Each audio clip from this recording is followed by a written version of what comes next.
few who are, well, and there's curious people. A lot of us, I think, we're also curious, about life, about what, when you come across devotees, perhaps like, what is this about? Just out of curiosity.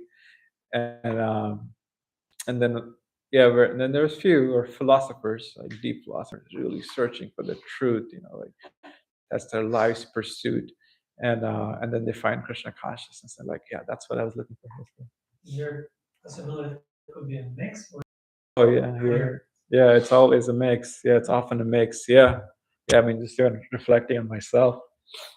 Yeah, I was curious. I was looking for the truth, but wasn't like hiking up in the mountains, and I was distressed. Yeah. So all these things. What else? Did you have something, bro? Go. Yeah, all All of them. Yeah, right. Yeah, we're often a mix of it. It's not cut and dry. So these people. So we all come from different backgrounds, different baggage, and then so her point is again, her point is like, well, yeah, the soul doesn't do anything; it's untouched, but it's like so involved with the material energy. How could it really separate? So if you really reflect upon ourselves, we have all these desires, we have all these things we want all kinds of stuff. So how can we really so that's her question, how can we go back to Godhead? We're just so entangled in so many ways. Yeah, was that by her taste? Yeah, by superior taste. And so that, yeah, that's her question. So that's what a couple of days going to answer the next few verses, and we'll go over those. All right, so we start with verse 17. Let's go down there. So Devahuti is going to start asking the questions. Go ahead, bro. Sri Devahuti inquired, my dear Brahmana, how does virtue release to the spirit soul? Since one is attached to the other eternally, how is their separation possible? So yeah, she's asking, does it ever release the spirit soul? Does it ever let go of the spirit soul, or is it just always entangled? All right, next one. Go ahead. And there's no separate existence of the earth and its aroma, or the water and its taste. There cannot be any separate existence of intelligence and consciousness. So yeah, wherever there's earth, you can smell it, right? And water will always have the taste of water. So similarly, she's saying intelligence and consciousness, how could they be separate? Prabhupada saying, similarly, when there's want of intelligence, spirit has no meaning. Wait, hold on. If there is no taste to water, the water has no meaning. If there is no heat in fire, the fire has no meaning. Similarly, when there is want of intelligence, spirit has no meaning. So they're intertwined, really. All right, next verse. Hence, even though he is the passive performer of all activities, how can there be freedom for the soul as long as material nature acts on him and combines? Yeah. Does anyone? Go ahead. Straight, go ahead, read the next verse. Even if the great fear of bondage is avoided by mental speculation and inquiry into the fundamental principles, it may still appear again, since its cause does not cease. I guess let me ask my question. Has anyone ever felt like? Has anyone struggled with, I don't know, addictions or bad habits or something that just cannot let go of? Not just addiction, but like something that we compulsively, even Kunti. Wow, I was not expecting that. I thought Kunti was a saint from birth.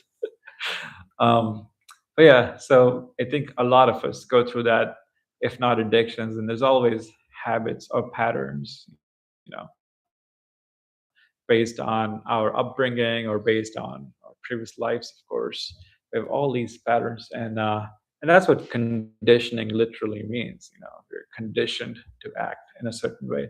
There are conditions that are, they're artificial conditions that are placed on us, on the spirit soul. And then when it's like chains, it's like literally like chains. And when imagine yourself bound by chains, then you can only move so much. You can only do so many things. And when you're bound, they used to have in the medieval times, right? They have the arms chained, and you try to do the same movements to get yourself off, but all it does, it really just hurts us, those chains. And so we have these chains, and they're our own doing. There's nobody else to really point fingers at. They're our own doing, and it's there because Krishna gave us the free will. Like, all right, you can go ahead and enjoy, and the only caveat is, whatever you do, it will plant a seed for future activities and plant a seed of future results. So we literally build our own bondage in conditioning in this material realm. So yeah, so Devotee is asking this question. Yeah, does the material nature ever give release to the spirit soul? Since one is attracted to the other eternally, how is there separation possible? As there is no separate existence of earth, aroma, all this water and taste, they can be separate existence for the intelligence consciousness. Hence, even though he's the passive performer for all activities, how can there be freedom for the soul as long as material nature acts on him and binds him? That's all we are all hankering for. Nobody wants to be tied up. We all want to be free. And we are all here because we realize that there is a deeper freedom that the soul wants. It's not just, having a lot of money or having whatever, freedom in general. There's no freedom in this world. Everybody is answerable to something or someone, everyone is obliged to something. Everybody has to pay taxes. There's no real freedom out there. The real freedom is only at the level of the soul. And so everybody, there's this idea to live off the grid, right? And that comes from the propensity of the soul to be free. I don't want to be dependent on anybody. I don't want to be controlled by anybody. America is the epitome of freedom. Americans are the rugged individualism that's there. Like, oh, it's me. I'm independent. I'm free. And Jose. Yeah, it's just solar panels. Yeah. There are all these ways where we try to be free of so many things, but actually we're not free. We're never going to be free. The real freedom comes when we offer everything to Krishna. And so, which anyways, a couple of them is going to talk about it soon. And so she's saying, can the soul really be ever free? All right, verse 20. Sorry for the detour. Who's the next one? Next person. Even if the great fear of bondage is avoided by mental speculation and inquiry into the fundamental principles, it may still appear again, since its cause has not ceased. The Supreme Personality of Godhead said, one can get liberation by seriously discharging devotional service unto me, and thereby hearing for a long time about me or from me. By thus executing one's prescribed duties, there will be no reaction, and one will be free from the contamination of matter. That's Kapildev's first reply, first verse. Discharging serious devotional service, hearing about me or from me, and by executing one's prescribed duties. Swadharmena, so as self, dharmena is dharma. So one's prescribed duties, there'll be no reaction, and one will be freed from the contamination of matter. All right, next verse.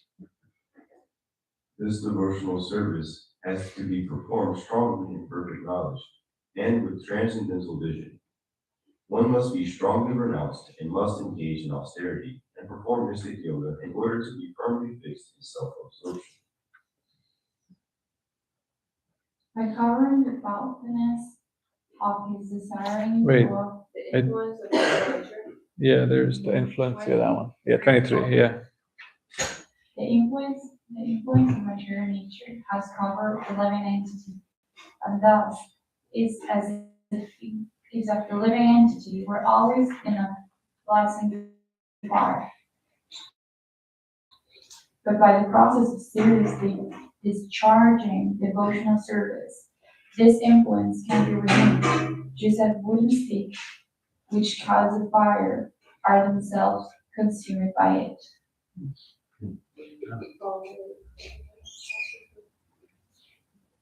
Discovering the faultiness of his desiring to lord it over material nature, and by therefore giving it up, the living entity becomes independent and stands in its own glory.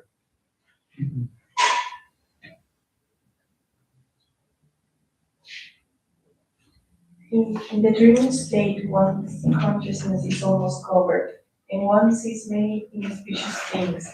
But when he is awakened and fully conscious, such inauspicious things cannot bewilder him. The influence of material nature cannot harm an enlightened soul, even though he engages in material activity, because he knows the truth of the Absolute and his mind is fixed on the Supreme Personality of Godhead. When a person thus engages in devotional service for self-realization for many, many years and births, he becomes completely reluctant to enjoy any one of the material planet, even up to the highest planet, which is known as Brahmaloka. He becomes fully developed in consciousness.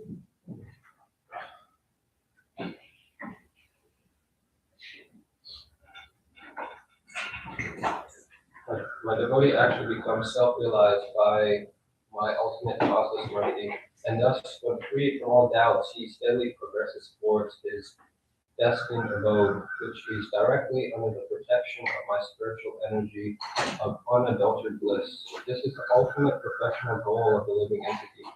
After giving up the present material body, the mystic devotee goes to that transcendental abode and never comes back. When a perfect yogi's attention is no longer attracted to the byproducts of mystic powers, which are manifestations of the external energy, his progress towards me becomes unlimited, and thus the power of death cannot overcome him. So I was thinking about how Kapila was saying, in the dreaming state, one's consciousness is almost covered, and one sees many inauspicious things. But when he's awakened and fully conscious, such inauspicious things cannot bewilder him. Yeah, anybody have bad dreams? Ever? Yeah, right. Yeah, we have these dreams and nightmares, and yeah, from time to time we see inauspicious things. So just imagine this life being a dream, and all the bad things that happen are just these inauspicious things. But when one is awakened and fully conscious, such inauspicious things cannot bewilder him. So yeah, in our life also so many things might happen. But when one is really awake in Krishna consciousness, these things don't bewilder him. What does a devotee think when inauspicious in their life? What is their mindset? That's another money. Okay. A little bit of a layup, but there's that verse that in 10th canto, and a devotee thinks when bad things happen, but this is just a small portion of what I really deserve. Yeah, and sometimes it's hard to do. I can't remember what exactly it was, but I think something happened to a devotee, and then this other devotee was saying, you should think that this is a verse, but you don't think that, do you? And the other devotee said, yeah, of course I don't think that. So sometimes it's very hard to swallow that, and but Krishna keeps sending lessons till we realize that that's the right mindset. Yes, there's a similar quote in the purports in the Bhagavad. This person is acting as my enemy to my own past misdeeds. The grace of the Lord, I'm only suffering until good reaction. That is to tolerate the process. Yeah. And then there's another one too, I think it's happened.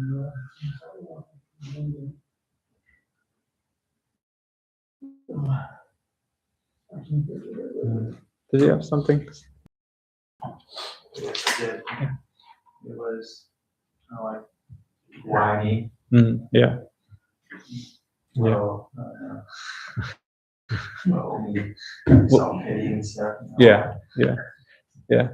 And then, as a devotee, one can really see that. All right, Krishna. When Parikshit Maharaj, when he got upset with the sage, I forget the sage's name now. Started with an S. He went to the sage's little cottage, and he was expecting the sage to welcome him as the king. And the sage was in meditation, so he didn't even notice that the king was there. So he just kept meditating. And so the king, Parikshit Maharaj was so upset. So at that point, what's his name? Yeah. So another point. Something. It's Shringi, right? Yeah. Do you have a point?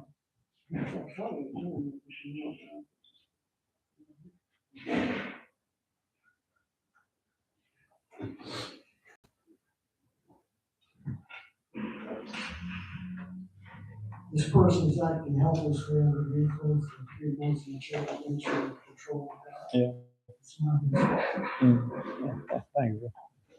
But yeah, so Parikshit Maharaj was also supposedly working under the modes at that time. And he got angry at this stage that, we should welcome the king. And so, in a moment of anger, he did not get the respect that he thought he deserved. Put a dead snake around his neck. He left. And when the sage woke up, he saw the dead snake. He just threw it away. Shamika, thank you. Shamika Rishi. And so he just threw the snake away. And Vishringi, his young and experienced son, just took great offense and he cursed Parikshit Maharaj. And the acharyas say that the Parikshit Maharaj was so powerful that he had enough power to reverse that curse. But he chose not to do that. And instead, he just took the curse and left his kingdom. And in return, then he was able to hear from Shukadeva Goswami. That's the biggest boon one can have. And so, yeah, he was cursed. He, left everything, but he heard that Śrīmad-Bhāgavatam directly from Shukadeva Goswami. Yes, correct. Yeah, that doesn't always register because it's like, okay, let's say Krishna House gets sued or something. Krishna what? Gets sued or something, and then we just are like, oh, okay, we just accept it and like move on with it. Like, why did Parikshit not? He basically got sued. Is that he got sued by Shringi. It's false claims, but he just accepted it. Well, he did disrespect the sage. Sometimes we might have to fight and justify ourselves, but in general, the devotee looks at things and says, not just that this person, did this to me, but this really is coming from Krishna. And we could do our regular stuff that people do in the world to fight a claim or whatever, but in the bigger picture, one should realize that this is coming from Krishna, because what Krishna really wants for me is to be really detached from this material world and detached from this material energy. It's really trying to separate the soul from the material energy that's been conditioned. And you know why Krishna does it? Any guesses? bring us closer. Yeah. What else? Why does Krishna do it? Huh? He loves fighting. He loves us. Wait, what are you saying, Kiara? Yeah, Kiara said he loves us. And what are you saying? I'm saying that he loves fighting. He loves fighting. There you go. He wants to fight. He's gonna fight with his dear devotees. Yeah, who else is he gonna fight with? Like Kiara was saying, he loves us. He loves us. So he wants to really, every morning, fair warning, when you do japa every morning, you're asking for that. So if you don't want it, door's right there. And if you don't want some little purification, if you don't want to really clean the room in the heart, don't do japa. You can always, there's a door. But that's why the warning is there in the nectar of devotion. If you really don't, if you value your material wealth, if you value your material friends, if you value all these things, then don't go to Krishna, the Keshikat, And so, but the thing is, Krishna is our best friend, and he really loves us. And so he deals with us in a way so that we learn our lessons, but we're not completely burned either. And so that's Krishna. And ultimately, we have to depend on him. The best gift that we can get is to realize that Krishna is our only friend. When we realize that Krishna is our only friend, as the only person we can really depend on. That's our original relationship.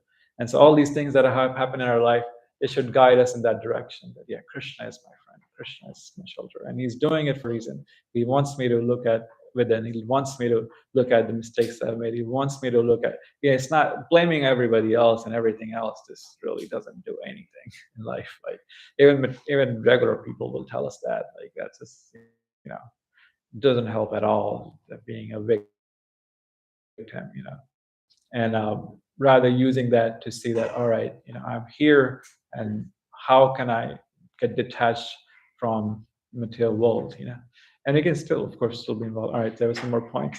Drishta, you had a point, and then Anusya.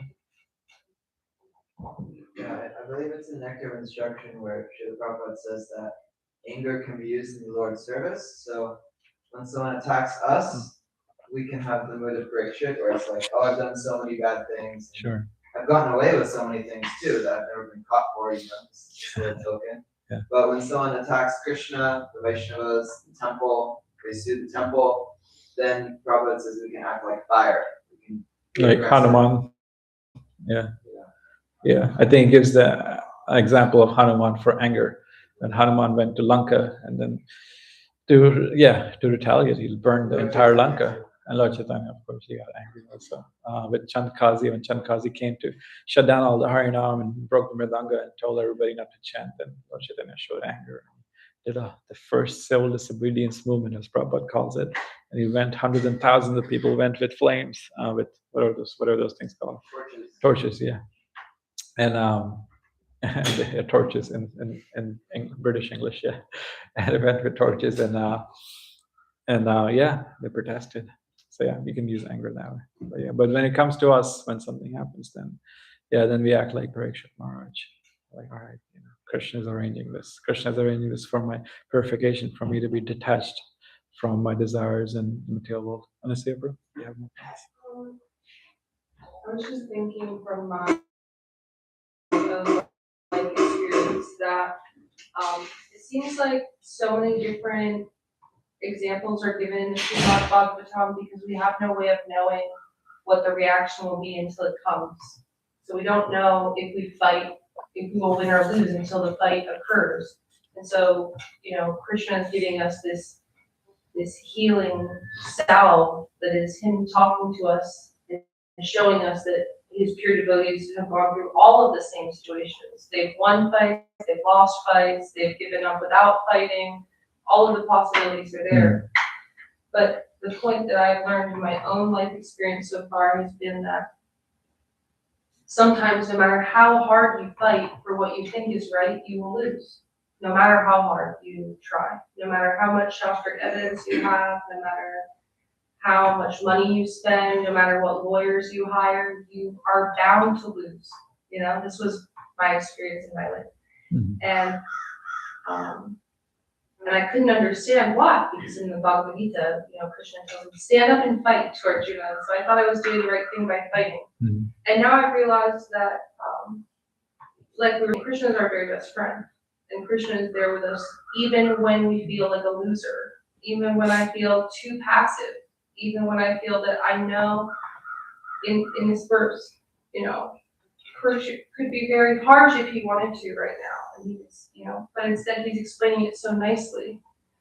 And I think that often this is the reason why Krishna lets us suffer, so that we can have some softness to understand it more gently, So if the fight just ends with us, getting the throat slit and it's just really sharp, then it's hard for us to learn. But it seems like as devotees, it's progression, and so then you drop a step, go up a couple of steps, drop a step, go. It's like I always said before, it's like a video game where you get to the end of the level and you have to beat the boss to go to the next level, and this is the challenges of life. But I guess maybe I'll ask a question too. How do we know when to fight and when to back down? Is that through japa? Is that through sadhu shastra? That's a good answer. Guru Sadhu Shastra, it's good to consult spiritual master, other experienced devotees, and the Shastra itself. Yeah. Sometimes the scriptures speak to us directly. Sometimes it's, we cherry pick. Sometimes it's a little hard. So it's good to check it with one spiritual master and other devotees who have lived a life of Krishna consciousness. But yeah, when we feel we're being attacked, then what do we do? How do we fight? But I mean, we don't even have to jump to fighting right away, right? We can maybe try to talk to the person, and there's other milder ways to deal with situations. But then if none of those work, then what can be done? Again, it's just if someone is, I guess, personally attacking, and of course it's attacking Krishna or attacking the temple, that's a different scenario. But personally attacking them, even when, say, if we end up fighting with them, we can. The thing is, we get entangled when we think that this person is the cause of my misery. This person is the cause of my misery. This person is the cause of all my distress. That's when entanglement comes. But when one realizes, all right, some other Krishnas are arranging for me to go through this, and let me fight it in a sense that let me try to solve this, but at the same time realizing Krishna wants me to go through this. There's some lessons, and oftentimes, whatever happens to us in this world, it's simply a mirror. It is simply a mirror that reflects our internal world. So whatever happens in this world, somebody, does something to us. It's really, if we really look deep down, it's a mirror, it's a reflection of what's in our hearts. And so that's what really Krishna is trying to point out. This whole world is a world of mirrors. Everybody is a mirror. And especially those very close to us, they really are just a reflection. That's how this material world is designed, because it's designed to be a place of correction. And so that's why often it's said that what are faults we see in others actually within us, in different shapes and form perhaps, but it's there, and Krishna tries to, or what to speak of Krishna in the material world, by design tries to point it out to us. And so we can see it with that mindset and accept it as Krishna's mercy, that hopefully we'll get past this and we look at it that way. And that's when we won't be entangled. If in the Bhagavatam again, Parikshit Maharaj, when Kali was attacking the bull, Dharma the bull, and Parikshit Maharaj came and asked, "Who is speeding you? Who is doing this to you?" And Dharma said, "He said it could be anyone. It could be the demigods. Could be my own doing. Could be this. Could be that." And but Kali was standing right there, like this person. I don't know how many of you have gone through terrible breakups. When it happens when one goes through breakups, then it's like, this person broke my heart, or it often is at least initially that's a common reaction. And so here was the Dharma the bull being beaten by this guy, and just be like, this guy, but he didn't do it.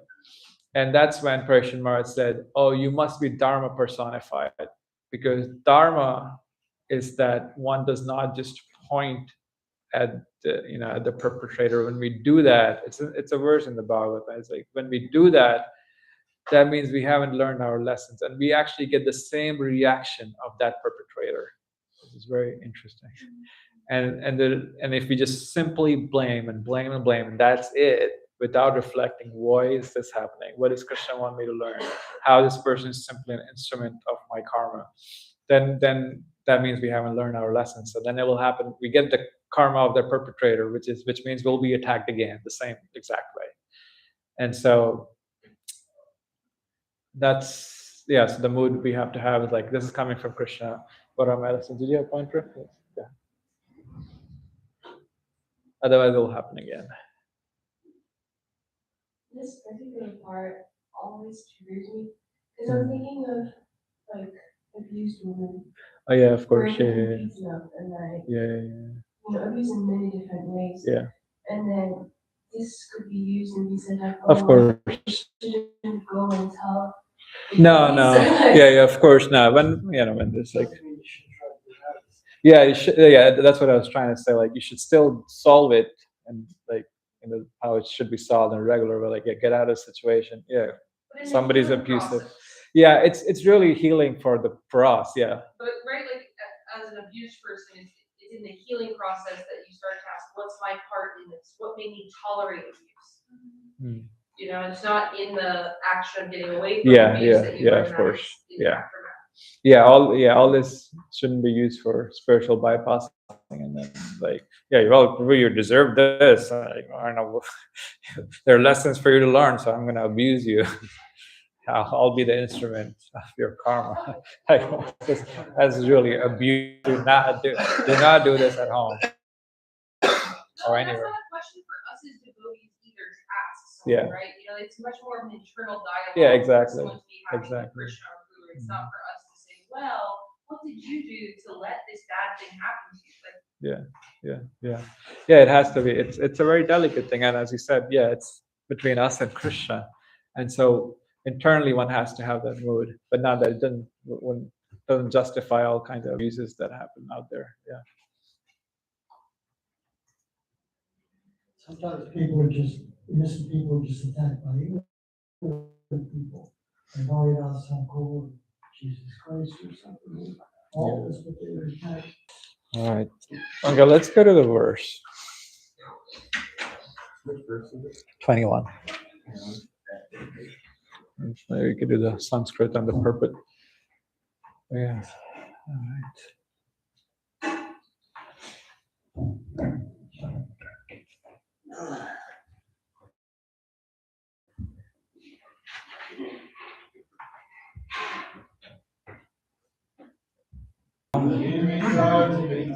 Swadharmena malatmana Divraya mai bhaktya cha Shruta samrittaya chiram. Anyone wants to chant the verse? Animita nimitena. Animita nimittena Swadharmena malatmana Divraya mai bhaktya cha Shruta samrittaya chiram. Alright. Let's do it together. Sorry, we're running out of time. Shri Bhagavan Vacha, the Supreme Personality God has said, Animitta nimittena, without desiring the fruits of activities, Swadharmena, by executing one's prescribed duties, Amala Atmana, with a pure mind, Divraya, serious, Mai, onto me, Bhaktya, by devotional service, Cha, and Shruta, hearing, Samrittaya, endowed with Chiram, for a long time. Translation: the Supreme Personality God said, one can get liberation by seriously discharging devotional service unto me, and thereby hearing for a long time about me or from me. By thus executing one's prescribed duties, there will be no reaction, and one will be freed from the contamination of matter. I would like to read the purport. Pradhana.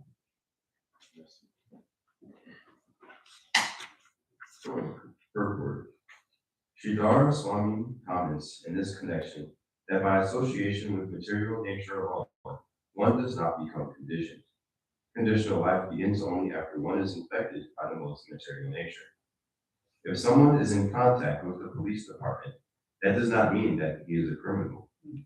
As long as one does not commit criminal acts, even though there is a police department, he is not punished. Similarly, the liberated soul is not affected, although he is in the material nature. Even the Supreme Personality of Godhead is supposed to be in association with material nature in the sense, but he is not affected. One has to act in such a way that in spite of being in the material nature, he is not affected by contamination. Although the lotus flower is in association with water, it is not mixed with the water. That is how one has to live, as described here by the Personality of Godhead, Piladev. Animitya nimitena swadharmena malatmana. One can be liberated from all adverse circumstances simply by seriously engaging in devotional service. How this devotional service develops and becomes mature is explained here. In the beginning, one has to perform his prescribed duties with a clean mind. Clean consciousness means Krishna consciousness. One has to perform his prescribed duties in Krishna consciousness. There is no necessity of changing one's prescribed duties. One simply has to act in Krishna consciousness. In discharging Krishna conscious duties, one should determine whether, by his professional or occupational duties, Krishna, the Supreme Personality of Godhead, is satisfied. In another place in the Bhagavatam, it is said, everyone has some prescribed duties to perform, but the perfection of such duties will be reached only if the Supreme Personality of Godhead, Hare, is satisfied by such actions. For example, Arjuna's prescribed duty was to fight, and the perfection of his fight was tested by the satisfaction of Krishna. Krishna wanted him to fight, and when he fought for the satisfaction of the Lord, that was the perfection of his professional devotional duty. On the other hand, when contrary to the wish of Krishna, he was not willing to fight, that was imperfect. If one wants to perfect his life, he should discharge his prescribed duties for the satisfaction of Krishna. One must act in Krishna consciousness. for such action will never produce any reaction. This is also confirmed in Bhagavad Gita. All activities should be performed simply for yajna, or the satisfaction of Vishnu. Anything done otherwise without the satisfaction of Vishnu or yajna performed produces bondage. So here it is also prescribed by Kapila Muni that one can transcend material entanglement by acting in Krishna consciousness, which means seriously engaging in devotional service. This serious devotional service can develop by hearing for long periods of time. Chanting and hearing is the beginning of the process of devotional service. One should associate with devotees and hear from them about the Lord's transcendental appearance, activities, disappearance, instructions, etc. There are two kinds of Shruti, or scripture. One is spoken by the Lord, and the other is spoken about the Lord and his devotees. Bhagavad Gita is the former, and Śrīmad-Bhāgavatam is the latter. One must hear these scriptures repeatedly from reliable sources in order to become placed in serious devotional service. Through engagement in such devotional service, one becomes free from the contamination of Maya. It is stated in the Śrīmad-Bhāgavatam that hearing about the Supreme Personality of Godhead cleanses the heart of all contamination caused by the influence of the three modes of material nature. By continuous regular hearing, the effects of contamination of lust and greed to enjoy or lord it over material nature diminish. And when lust and greed diminish, one then becomes situated in the mode of goodness. This is the stage of Brahman realization, or spiritual realization. In this way, one becomes fixed on the transcendental platform. Remaining fixed on the transcendental platform is liberation from material entanglement. So yeah, it's primarily Kapadev's answer that one can get liberated by seriously discharging devotional service unto me and thereby hearing for a long time about me or from me. By thus executing one's prescribed duties, there will be no reaction. One will be freed from the contamination of matter. Yeah, that's the real answer. And as we progress in our spiritual life, we only go deeper in Krishna consciousness. And Krishna cleans our heart. And there'll be times in our lives when we're super attached to something, and then little by little, many things we get detached easily. And there's things that are really just deep in our hearts, and that just takes a matter of time. I think, I don't remember who was talking about it, but somebody was talking about the water falling on a rock, and the rock just cracks eventually. So our hearts that are steel like right now, just with the water devotional service, regular. I was a lecturer I was listening to, I think, by Bhakti actually. He was talking about this. And he was saying, having steady sadhana, he was talking about how everybody is depressed, and or everybody can be depressed, and they have anxiety and all that because they're really having these material emotions and depending on so many things. And he was talking about the spiritual emotions of Sharanagati, of surrender. So when one does bhakti as regular practice, as sadhana, through yogena, as Kapadev mentions in one of the verses, through yogena, by daily practice, daily connecting with Krishna, that's when really those material emotions switch over to spiritual emotions, and we really live a life. And it's not just like, oh, I know the 6 symptoms of surrender to Krishna, but one really then starts practicing in a way that one behaves in a way, every action of theirs reflects that they're depending on Krishna. And when one does that, then material anxiety goes away. It doesn't just go away on its own. And when one really practices Krishna consciousness, really calls that to Krishna and doing japa, and just gives one's heart to Krishna, and then starts living that way, then that's why you see these amazing devotees who have no anxieties, even though they're going through so much. Prabhupada's life showed that, and so many other devotees. So yes, and then such devotees are rare, and we should hold on to them and serve them, and that's how we will also make progress in the same direction. But just steady discharge of devotional service. That's what really does it. And there's so many things in life that one has to take care of. The beauty of it is that one need not give up whatever they're doing. One can always dovetail, whatever it is, a job, a career, so forth. And it's all Krishna consciousness. How they have the joke, Krishna consciousness is an inside job. It's all internal. It really is all internal, you know. It's not the externals. It's not the clothes we wear. It's not the tilak we put on our faces. It's not the whatever it is that we do externally. It's all really internal, you know. Krishna does not. I'm sure Krishna appreciates all those external things too, but those things are not really the foundation of Krishna consciousness. What really is what's going on in our heart and how we're really trying to make progress towards Krishna. That is serious devotion service. All the externals, they're just supporting. Yeah, they give some support. Yeah. All right. Any points, questions, concerns? I have a Yes, question. I wondered if in this process, it can also be mixed where people, you know, where a devotee is discharging pure devotional service, but because of, you know, the material, you know, the gunas are always at play and they're always mixed for us. And so, is it also mixed where you're executing pure devotional service, but then after executing, you know, you may still have some material anxiety for, am I doing my devotional service correctly? Follow up. I wonder if maybe you could.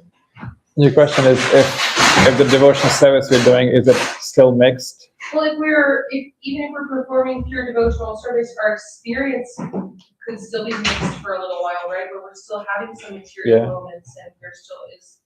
I'm just wondering because sometimes someone may feel that they're having some spiritual moments and then all of a sudden they're dragged back down into material anxieties and that can be disturbing.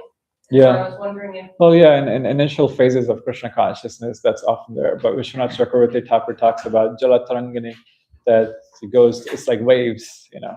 Yeah, you definitely get an initial boost in Krishna consciousness, and we get a lot of taste for Krishna consciousness, definitely in the beginning, and then you kind of peter down a bit. And oftentimes that happens because either we start taking for granted, we get used to it, or you know, we commit some offenses. We think we are pure devotee, and everybody should worship me or whatever else. And we think of all those things, and so our Krishna consciousness actually goes down a bit. We have some material anxiety, perhaps. And so yeah, initially it's up and down for sure. It just over a period of time, that's when you know that steadiness comes. That's where it just takes time. You know, we just have to stick to it. And if we have any anxiety while performing service, we just go to the deity and be like, I'm anxious about this. Please take care of it. That's what I don't know what to do. You are my boss. You are my Lord and Master. You are my parent. Please take care of it. And Krishna does. Yeah, he does. In one way or the other, sooner or later. Sometimes soon, sometimes late, but sooner or later. Yeah. Any thoughts on that? What do you think? Even though in the Kanishta stage, it's up and down. The power devotion service is the same, right? Yeah. I was thinking to what Master was saying that when do you fight, when do you not fight? And Prabhupada's lessons commentary, it brings up Arjuna on the battlefield. So in our case, our fight is devotion service. And we never stop. But we do that for the sake of fighting, so devotion service, for the sake of devotion service. And you can go on for a very long time because you're not relying on results. You're doing it for service. So you can go on for a very long time and not be disturbed by like any result from that. You know, Prabhupada used to say sometimes, just do this. Yeah. All right. Anything else? Any other points? All right. Oh, yes, please. Balaji. I just wanted to remember the point that Rachel Prabhu made when he gave class. He talked about how the monkey puts his hand in a pumpkin, and he grabs a banana and chops it off. You can't. And yeah, that's like our attachment to material nature. It doesn't. You want to be free, but our material desires don't go along with like the spiritual freedom. You gotta let go. Yeah. By hearing. Yeah, and it's such a good example because the hunter that represents death and represents material calamity or whatever comes towards the monkey, and the monkey is like freaking out. So all you have to do is let go, and you run away, you know, escape the material world. it's hard to let go sometimes, for sure. But there are times when we realize, like, oh yeah, this is really need to let go of this. This banana is the cause of all my suffering. So one realizes that and takes shelter of Krishna. It's the roasted banana. Yeah. So, yeah. All right. Going to Śrīmad-Bhāgavatam ki. Oh, look at that! Thank you, Hare Krishna.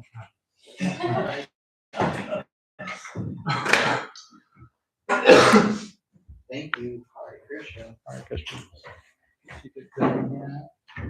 you, Hare Krishna.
Fortunate person, chances of Krishna House and Bhagavatam prasad ki Bhagavatam prasad ki Bhagavatam prasad ki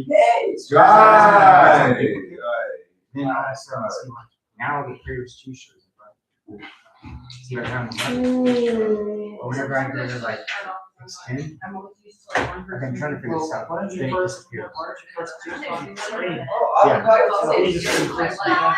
That's what I've been doing, but seriously, every time that there's presenting on this screen happen. So I don't know how to change it.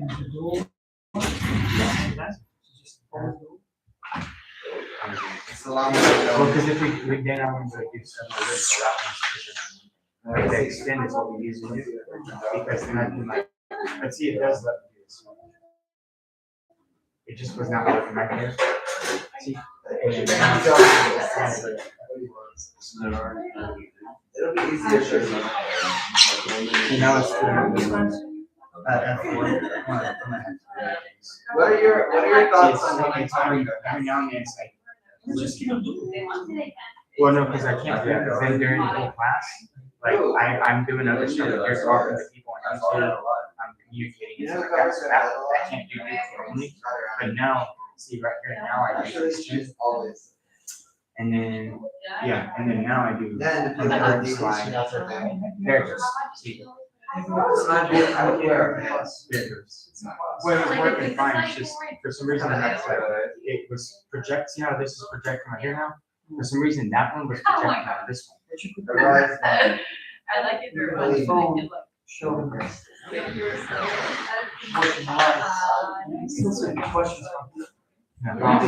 Right there. Oh, yeah. Well, and also, like, during the class, during the class, I was like making the description for the video. Like, I mean, I'm literally not a lot more. So, like, but it worked fine yesterday.